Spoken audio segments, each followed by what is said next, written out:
I wasn't even sure I would finish this film. Like nearly everything last year, it was more difficult than it should have been. Not because it was more challenging, but because it was, well, 2020. My name is Chris, and I'm a filmmaker. And this is how I made my latest short film. First, if you haven't seen this film, you need to go watch it, because I'm definitely going to spoil it. Anyway, I made this film to summarize my family's 2020 experience, and as it turns out, to share a message of hope amidst the challenge and uncertainty of these unprecedented times. But seriously, I wanted to do something a little different, hence the presidential speeches mixed with what was actually a lullaby. I actually edited the music and narration together early in the year before filming anything. As it turns out, farewell and inaugural speeches are full of hope. And because they're so well documented, I could just read through the transcripts, highlight the parts that I liked, and then when it came time to actually edit, I could just go find those pieces in the audio or video without having to actually watch through or listen to a bunch of speeches. To emphasize the static nature of being at home, I made some rules. Some were more practical, such as never moving the camera. Others were creative choices, such as always pointing the camera in the same direction to make things more static. But to even further emphasize this, I limited the locations within our home so that things would really be unchanging. I also tried experimenting with color, specifically using yellows, oranges, and reds to signify danger, but because I was making this up as I went, I didn't adhere to this rule as strongly as I would have liked. I went back and forth about whether or not I was going to include this first scene in the film. I shot it before I knew I was specifically making this film because I knew I only had one chance to capture it. I always knew this day would come. Even though it wasn't explained, facial hair is not compatible with a respirator, so it had to go. I included it in the story because it meant something to me. I've had this beard longer than I've been married and had kids, but what it showed was the ways that I needed to adapt to this new world. Further, saying goodbye or mourning the loss of things that were a constant in our lives before the pandemic. One of the things I wanted to practice in this film was my lighting, and as it turns out, I used lighting to convey themes of the story as well. The film itself moves from stepping into darkness to stepping into light. Now, using time-lapse shots of the sunlight behind the window allowed me to do two things. One, convey the passage of time, and two, to hint at the outside world without actually showing anything. Even though I used a lot of the household lights, I ended up accenting a lot of things just to add a little extra fill or to use a light source that had a better CRI, just so things would actually look better. So in the opening shot, I wanted to keep the hall light off, but I needed a little bit more spill from the kitchen light, so I put this little light just out of frame to add a little extra light spilling from the dining room into the hallway. Water is more visible when it's backlit, especially if it's against a neutral background. So in this shot, I tried to backlight it as best I could to make it stand out from the sink. As I filmed a section for the wildfires, I needed to recreate the orange glow. Since I wasn't showing the outside world, this was easily done by using daylight balanced lights and putting a couple layers of color temperature orange gel over the window. But then to simulate the glow while opening the door, I placed a whole bunch of this gel over my light. Aside from not directly showing the outside world because of the rules I established, it also served a practical purpose because if I opened the door wider, all you would have seen is my light in the doorway. This shot was challenging to light because it wasn't very bright outside and I wanted to keep the orange glow in the window.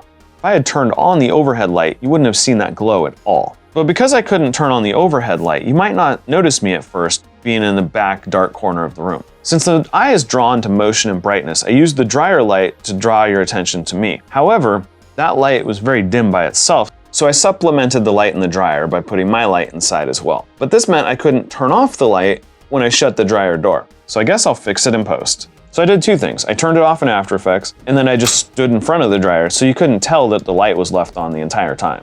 One of the other things I learned is that when you set up a shot that relies on outside light, you need to film it rather quickly. Instead, I waited a month or two between designing this shot and actually filming it, which meant that the sun was in a different position in the sky. I still had plenty of bright light coming in, but because the angle was different, not everything was overexposed, so I had to do a lot of manual rotoscoping to give that really good glow as we stepped out into the outside world.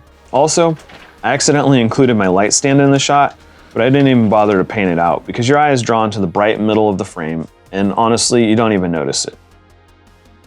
One of the challenges of doing these static jump shots is that if there's a problem with one, you have to reshoot them all. So in this case, I didn't notice that there was a glare on this border, until there was nobody blocking it. I didn't want to reshoot this whole sequence. In fact, I don't think I even noticed the glare until I was editing. So I guess I'll fix it in post. I could leave it in, but because it was in the foreground and it was the brightest spot in the image, it's where your eye would have been drawn to first, and the action was actually in the background. It was too bright to simply lower the exposure of that one little spot, so I figured out I could rebuild it by copying over parts of the other section and then coloring them as necessary to match.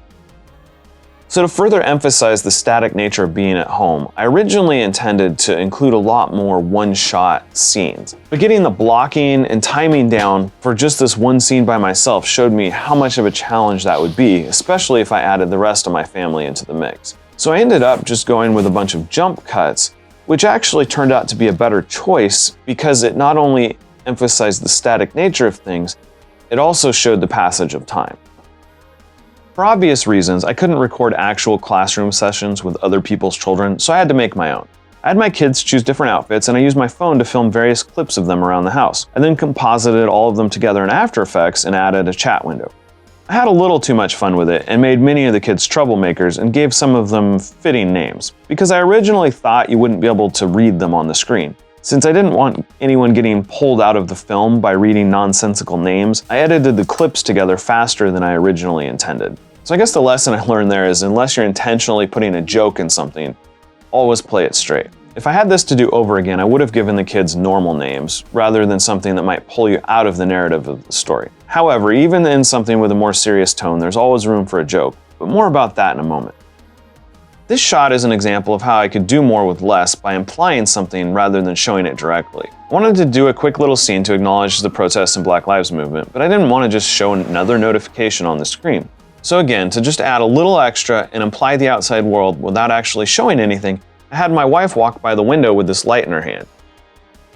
One of the things about creating a film is if you can imply something, there's no need to actually show it. It can also be more practical. For example, in the shot where I'm closing the door, my family actually wasn't in the shot at all. Your mind tells you that they've already disappeared into the brightness of the outside light, and because the door closes quickly, you don't even notice that they were never in the shot to begin with. That way I could do it over and over without wearing them out. So it may look like I was getting my news on my iPad, but what I was actually doing is monitoring the camera and starting and stopping recording, just like I'm doing on my phone right now. Also, the advantage of using phone notifications to hint at the outside world means I can just hold a phone in my hand. I'm monitoring the camera so my wife and I can walk down the scene in sync when we can't actually see each other. So I mentioned jokes and Easter eggs earlier and not wanting to pull you out of the narrative. This is one of those things I couldn't have planned better if I had tried. This shot of us packing for wildfire evacuations is kind of funny because if you look closely at the box, I didn't even notice this until I was editing. I wish I'd thought of it intentionally. I wanted to move the story forward to the end of the pandemic, but I don't know how much time was going to pass since we're still in the middle of it. So I started with a time-lapse of the sunrise as seen through our curtain, and then added falling leaves and snow in After Effects to make it represent a longer passage of time. So that's how I made my short film about 2020. If you'd like more behind the scenes of the stories I tell, let me know in the comments down below. Thanks for watching, and I'll see you in the next one.